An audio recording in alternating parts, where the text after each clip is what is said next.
How dare you stay in your room while you're sick? My mum is on something different 90% of the time. I'm not allowed to feel emotions. I'm not allowed to be angry. I'm not allowed to swear. Because apparently girls can't do that. So I'm fucking dying. I've been throwing up since last night and basically spewing pure liquids this morning. I got something light to eat and went back upstairs after having a conversation with my mum. Tell me why this lady decides to scream at me for not sitting down and having a full-on podcast length talk and 50-course meals with her. Someone please do enlighten me. She's saying that I should spend time with her and that I'm selfish for not wanting to get my brother or the kid she babysits sick too. Like, okay, explain to your friend that her kid is sick because you wouldn't let your kid stay in bed. So this happened before I was born, specifically when my older sister was a newborn. Our entitled grandmother is very, very Catholic, the holier-than-thou type. That just hearing that phrase should set your teeth on edge, but I digress. While I'm not a terrible person, she can be a bit much. Anyways, my parents, being the rebels they were, went with the radical idea of letting their kids choose their own religion, i.e. not tying them down to Catholicism, with a baptism. Entitled grandparent didn't like this, not one bit. From what my mum told me, E.G. tried pressuring them into giving OS a baptism, especially leaning on Dad, her son, saying it was tradition that they have to do it. Her reasoning was that according to doctrine, human beings are born with original sin, and baptism is the only way to mostly cleanse it. The thing is, this implies that those who aren't baptised are going to hell. Mum had had enough. You think my baby is going to hell? Immediately realising what she was implying. No, You actually think that my innocent baby, who doesn't even have a bad thought in her head, is going to hell, and you, with all your years of living, are going to heaven? E.G. didn't have much to say after that, apart from the sounds of it. She never tried to pressure my parents into baptising their kids again. Didn't stop her with trying and succeeding with my cousin, but still. I worked for that So I'm sitting at a well-known bakery chain when a woman and her son walk up to the register.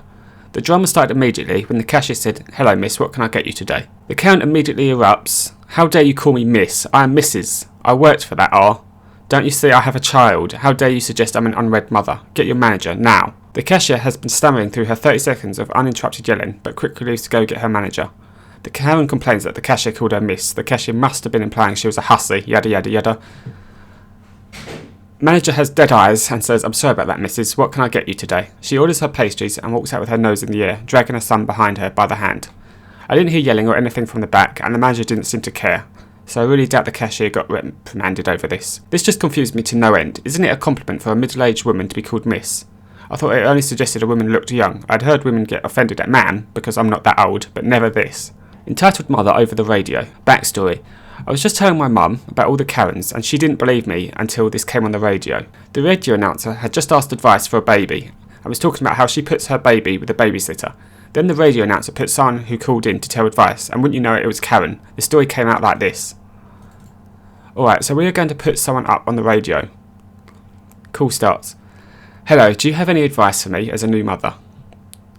"You shouldn't put your child with a babysitter." Im says it in a know-it-all voice. "What do you mean?" The radio announcer asked, clearly taken aback. "You shouldn't neglect your children. You need to always be there for them," Im says in a smug voice. "I can't always be there," Im cut off. "Neglecting your kids is very bad. You should be ashamed." By that time, the entitled mother gets kicked off the phone line, and the radio announcer rushes off from what we hear.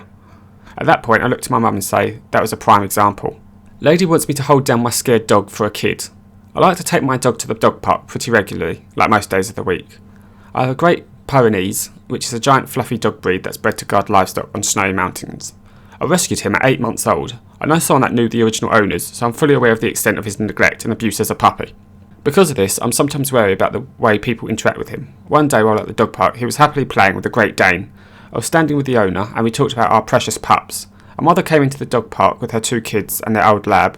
The kids were somewhere between 5 and 8, the boy being older and the girl younger. As soon as they walked in, I hear the little girl screech, "Fluffy," and take off running towards my dog. My dog, obviously being scared by the chase. Chasing is predatory, he sprints away where she can't get him. She looks around and sees me looking at her. She walks up and asked if it was my dog. I politely said, "Yes, it is," and she asked, "Can I pet him?" I explained very nicely that he is very shy, and she had scared him a little, so he probably wouldn't come out to her after that. She just kind of stared at me blankly and dashed off in the direction of my dog again. Her mum, thank God, wasn't an entitled mother, yelled for her kid to stop, and lectured her as they left the park. The Great Dane owner was, to my surprise, the Karen in this story. "Why did you tell that kid no? You never ever tell someone's kid no." I'm trying to process the backwards logic. She just threw at me. I responded with, "I know my dog, and I know he was scared of her. He wouldn't just let her pet him. Then she threw some crazier logic at me. If your dog doesn't let her pet him, that's when you go catch him, hold him by the harness, and force him to stand still so she can pet him. As a person who's very well educated in animal behaviour and has worked with dogs as a career, I looked at her and said, no, I'd never put my dog in a stressful situation like that. When an animal was scared, they choose flight or fight. He was choosing flight. If I took that option away from him, something bad could have happened. Dogs are unpredictable when scared. Well then, you don't need to be taking your dog anywhere if kids can't pet him. I was shocked. It's a dog park, not a children's park. Kids shouldn't be able to run free amongst a bunch of strangers' dogs, in my opinion. I told her her logic is way messed up, and she huffed and puffed and left the dog park. I stayed for another hour and talked about how crazy she was with the other surrounding dog parents. Hey, thanks for watching to the end. If you want to leave a comment, go ahead. I always see them. I always enjoy engaging.